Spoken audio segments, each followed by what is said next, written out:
How do you choose a person that you vote for president?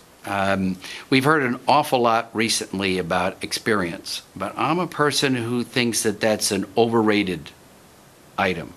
I think you have to look about the person, the integrity of the individual, who they are. Harry Truman is one of those guys that I think is a very interesting historical character. He didn't have much experience as a haberdasher. Everything he'd been involved with had pretty much failed. And he had his one term in Senate, he had won a second, and then he got picked for vice president and became president overnight within months of beginning to serve as a vice president.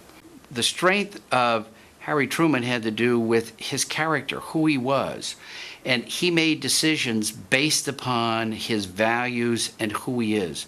I really think that that's what people look at, the subtleties of the individual, and who do you trust to make those decisions that affect this country that is the leader of the free world. We have to understand the role that we play in the world and understand that when we put that power in the president's hand, we are putting our trust in somebody. And I think that's what people look for.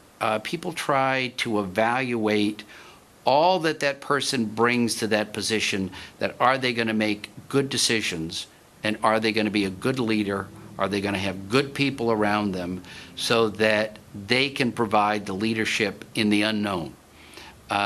Looking at what they've done in the past helps us be able to evaluate what it is.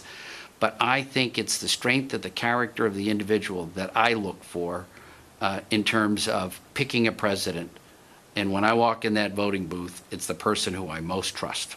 When I talk about the person I most trust, I want to take a look at that strength of the character, because there are going to be a broad spectrum of issues, from environment to immigration to world defense, protecting ourselves. No one would have forecast September 11th.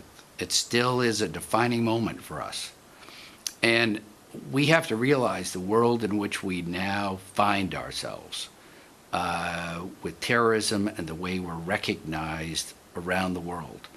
And I look to figure who I'm going to vote for president based upon that sense of trust that I'm putting the power of this country in the hands of a single individual. And it's that strength of character that I think is the most important thing that we vote for.